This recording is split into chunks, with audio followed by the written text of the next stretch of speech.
나는 내가 죽었다고 생각했습니다. 어느 날 갑자기 당신의 뇌가 멈춰버린다면 37세의 뇌의 죽음을 경험한 뇌과학자가 직접 써내려간 책이다. 찌르는 듯한 두통으로 시작된 그날 아침, 하버드대 연구원이던 그는 자신에게 중증 뇌출혈이 왔음을 깨닫는다. 두려움과 동시에 그의 머리에 떠오른 생각은 뇌졸중을 체험한 뇌과학자라니 와 멋진데? 였다. 자신의 왼쪽 뇌가 무너지는 과정을 하나씩 지켜본 그는 인간에게 뇌가 어떤 역할을 하는지 몸소 알게 된다. 대수술 끝에 다시 깨어난 그는 8년간 회복의 시간을 거치며 걷기, 말하기, 읽고 쓰기 등 한 단계씩 뇌의 기능을 되찾는다. 뇌가 가진 치유의 힘과 신비로운 뇌의 능력을 체험한 그는 우리가 뇌를 어떻게 대하고 다스리는가에 따라 관점, 인간관계, 나아가 우리 삶까지 바꿀 수 있음을 생생히 기록한다. 그가 본 뇌의 진짜 모습을 담은 이 이야기는 TED 무대에 올라 역대 최고 인기를 끈 강연이 되었고 오프라 윈프리 쇼에서도 소개되어 수백만 명에게 감동을 선물했다.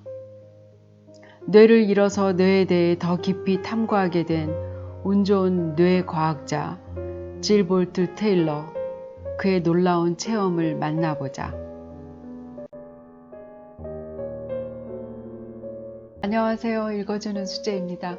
오늘은 시가 아니라 제가 최근에 인상 깊게 읽었던 두 권의 책을 짧게 소개해 드릴 건데요. 첫 번째 책은 미국의 뇌신경과학자 질 볼트 테일러가 쓴 나는 내가 죽었다고 생각했습니다.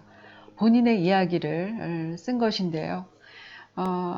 그녀가 37살이 되던 어느 날, 겨울 어느 날 아침에 알람을 끄기 위해서 몸을 뒤척이는데 몸이 말을 듣지 않는, 이걸 간신히 어떻게 기어서 응급실을 부르기까지 4시간이 걸리고, 그 당시 그녀는 하버드 의과대학에서 강의를 하고 있었고 연구원으로 있었는데요. 그녀가 뇌졸중으로 쓰러진 것인데 그날 이후로 그녀의 삶은 180도 달라지게 됩니다. 이 책은 그녀가 어떻게 쓰러지게 됐고 다행히도 뇌과학자에게 뇌졸중이 일어난 거에 대해서 스스로 자기 자신을 관찰하고 지켜보고 회복하는 모든 과정을 다 기록해 놓았는데요. 이 책은 꼭 뇌졸중이 일어나서 읽는 것이 아니라 우리 일반 모든 건강한 사람들한테도 꼭 필요한 어떤 중요한 이야기들을 그녀가 담고 있어서 꼭 읽어보셨으면 합니다. 응급실 전화를 4시간 만에 누르고 그 실려가는 응급차 안에서 그녀는 이렇게 생각합니다. 제가 잠깐 읽어드리면 시각과 소리, 감각과 냄새, 맛, 두려움이 내 안에서 모두 사라졌다. 정신과 신체의 연결고리가 끊어지면서 마침내 나는 고통에서 해방되었다. 참 이제 말하는 것도 못하고 숫자도 다 까먹고 몸도 하나도 움직이지 않고 그게 좌뇌가 무너져서 그런데요. 그러면서 그녀가 또 생각하는 것은 신체의 경계가 사라진 느낌을 설명해 보라고 한다면 몸을 가진 존재로서 우리가 느낄 수 있는 최고의 쾌락이라고 말할 수 있다. 질 볼트 테일러는 이날 아침에 죽었다. 그렇다면 남은 것은 누구일까? 내 좌뇌가 파괴되었다면 오른쪽 나는 누구지? 나는 질 볼트 테일러야. 신경해부학자이고 이 주소에 살며 연락처는 이렇게 되지. 하고 말하는 언어 중추가 침묵하자 더 이상 내가 그녀여야 할 이유가 없어졌다. 참으로 기이한 인식의 변화였다. 이 뇌졸중 경험을 겪어보지 않아서 모르지만 이런 식으로 생각할 수도 있구나. 또 좌뇌가 작동이 되지 않고 우뇌만 살아남은 상황에서의 느낌이란 이런 것이구나 라는 게 좀 저한테는 신기했고요. 그 외에 행하는 의식이 좌뇌라면 우뇌는 존재하는 의식이 더 강하잖아요. 느끼고 보고 표정 어떤 전체적인 그림을 우뇌가 담당하는데, 그러니까 우리는 말로써 표현하고 얘기하고 내 감정을 전하는데 그게 안 될 때는 표정으로 되잖아요. 입술이나 눈이나 눈으로 또 행동할 수 없으니까. 아마 그녀가 좌뇌가 무너지고 우뇌만 가지고 다시 좌뇌를 회복하기까지의 엄청 많은 과정과 혼란과 어려움이 있었을 것 같은데 무려 8년이란 세월이 걸렸는데 참 기적적이지 않을까. 운도 좋았고요. 이 책에서는 계단 2개 오르는데 6년 걸렸다고 써 있습니다. 또 덧셈과 뺄셈에 반응하는데 4년 넘게 걸렸다고 돼 있으니까 얼마나 오랜 시간이 걸렸는지.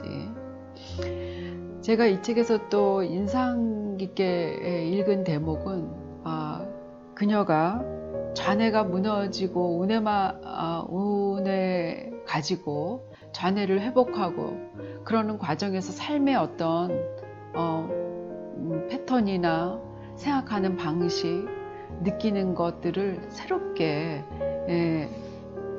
접했다는 것인데, 그 접하면서 그녀가 이렇게 말하고 있습니다.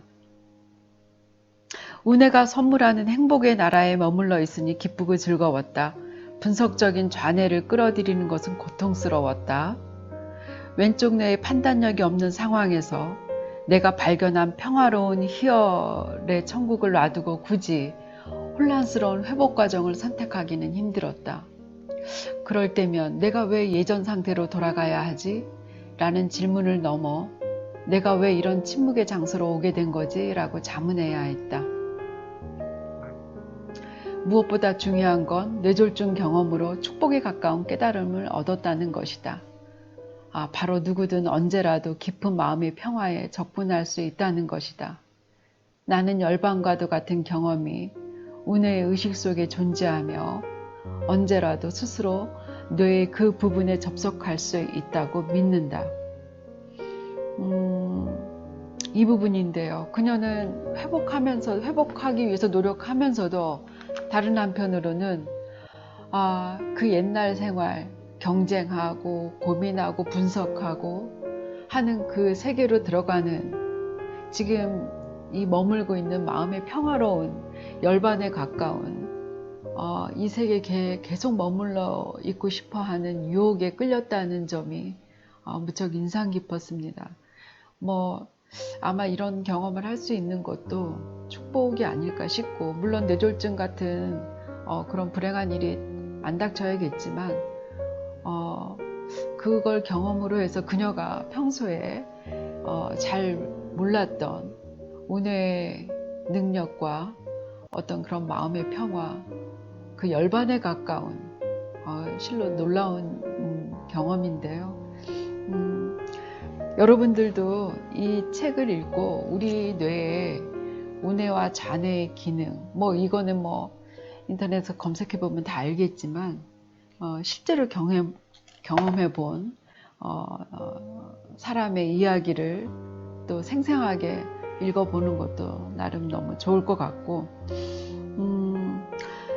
또 그녀는 끝부분에 이렇게 얘기하고 있습니다.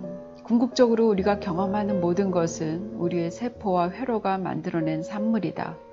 서로 다른 회로가 몸 안에서 가동될 때 어떤 느낌이 드는지 파악하고 나면 여러분은 세상에서 어떤 존재로 살고 싶은지 선택할 수 있다. 이것도 매우 흥미로운데요. 그녀는 뇌과학자이면서도 자기가 하는 모든 것이 자기가 선택하고 내가 결정해서 하는 일이라고 생각했다는 것입니다. 근데 이 사건 이후로 사실은 신경의 작동이고 신경과 신경의 작동이 만들어낸 우리의 행동들이요. 산물이라는 것을 아주 깨닫고 나서는 내 자신에 대해서 내가 그렇게 우쭐할 필요도 없고 그렇다는 것을 깨달았다는 것이 참 중요할 것 같습니다. 저도 그런 거를 조금 느낄 때가 있는데 과연 내가 선택한 거, 내가 하고 있는 행동이 내 의지가 맞을까? 나는 내 의지라고 생각하고 있지만 근데 결국은 혹은 이 몸 안에 이 프로그램이 된 대로 내가 움직인다는 것을 느낄 때면 상당히 내 자신이 작아지죠. 작아지면서 뭐랄까 모든 것에 그렇게 비장한 마음을 갖지 않게 되고 좀 더 이렇게 여유롭게 포용하고 수용하게 되는 마음을 저도 종종 경험하게 되는데 아마 그녀도 그런 느낌이지 않을까라고 제가 이해하고 있습니다. 그래서 여러분들도 뇌 과학자의 뇌가 멈춘 날 그리고 다시 그 뇌를 작동하게 한 그 과정을 기록한 나는 내가 죽었다고 생각했습니다. 이 책을 꼭 읽어보시길 바라고요. 두 번째 책은요. 최근에 나온 신간입니다. 이 책은 주황은 고통, 파랑은 광기라는 책인데요. 로런스 블럭이 엮은 책입니다. 뭐 여러분 아시는 분도 아실 텐데 이 로런스 블럭은 하드보일드 작가로 유명합니다. 미국에서 뭐 어떤 글을 쓸 때 폭력적이거나 어떤 공포적인 글을 쓸 때 아주 냉담하고 개인적인 어떤 견해를 배제한 채 건조하고 담담하게 써내려가는 것이 특징인데요. 이 책은요, 그 명화들을 보고 여러 작가들이 그 명화에서 영감을 얻어서 어떤 단편 소설로 쓰는 것들입니다. 참 그림을 보면 어떤 이야기가 좀 상상이 되잖아요. 그림은 딱 그 장면뿐이지만 이 책에도 여러 작가들이 있는데 저는 아는 작가는 별로 없습니다. 왜냐하면 이분들이 다 아주 작은 단편들로만 쓰신 분들이라서. 근데 제가 여기에서 이 책에서 좀 관심 있게 읽은 것은 여러분들 읽어보셨으면 좋은데요. 반 빈센트 고흐의 이 그림, 유명한 그림이죠. 이 표지의 그림이기도 한데 이 그림을 보고 이제 쓴 이야기가 바로 주황은 고통, 파랑은 광기입니다. 데이비드 모렐이라는 작가분이 쓰셨는데요. 여기 보니까 람보 시리즈의 원작이자 평단의 호평을 받은 소설 퍼스트 블러드의 저자이기도 한 데이비드 모델이 이 빈센트 고흐의 그림 이걸 가지고 글을 썼는데 뭐 다른 것도 뭐 재미있었지만 왜 고흐의 작품이 사물과 사물의 경계가 명확하지 않잖아요. 다 이렇게 꿈틀꿈틀거리고 되게 색감도 강렬하고 그런데 이제 이 이야기는 어느 미술사가 이 고흐에 미쳐서 어느 이 작가의 색감과 이걸 미쳐서 그 작가처럼 똑같이 작가가 하는 것처럼 하다가 똑같이 자살도 하고 자기 몸에 자해도 하고 그런데 그 작가의 친구도 그렇게 결국은 되어가는 그런 이야기를 다룬 건데 여기서 제가 느끼지 못했던 건 이 소설에서 이렇게 꿈틀꿈틀거리는 그림을 올해 이 소설에서 주인공은 그렇게 봅니다. 미술관에서. 이 그림 안에는 분명히 무슨 이 고흐 안에 비밀이 있을 것이다. 그 비밀을 알기 위해서 그림을 오랫동안 보는데 이게 나무가 아니라 막 울부짖고 비명 지르는 어떤 사람들의 형상, 입, 눈 그런 형상, 작은 얼굴들이 움직이는 것처럼 이제 보인 거예요. 그래서 사실은 고은은 이 물풀의 나무를 그린 것이 아니라 자기 눈에 비친 울부짖고 소리 지르고 고통받는 그 환영해 보이는 그대로 그린 것이다. 그렇게 주장을 하는 것입니다. 이 소설 속에서 미술학자가. 근데 저도 햇빛에서 어떤 거를 오랫동안 보면 어떤 이렇게 움직임들이 또 막 뭐 입술이 일그러지거나 어떤 형체들이 일그러져 모양이 변형돼서 막 움직이는 그런 상을 볼 때도 있습니다. 여러분도 아마 그런 경험이 있으실 건데요.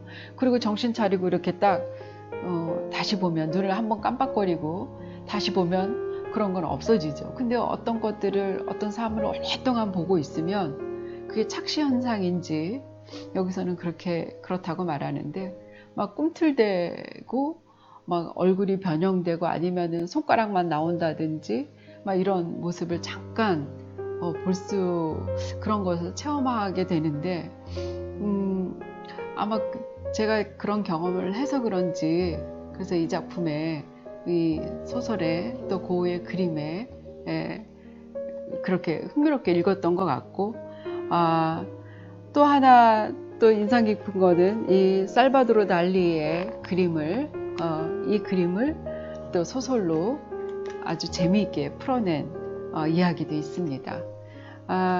이건 나온 지 얼마 안 됐지만 여러분들도 가볍게 또 이 명화를 감상하면서 그 명화에 영감받은 어떤 내용들을 작가들은 상상력을 발휘해서 썼나 재미있게 읽어볼 수 있을 것 같습니다.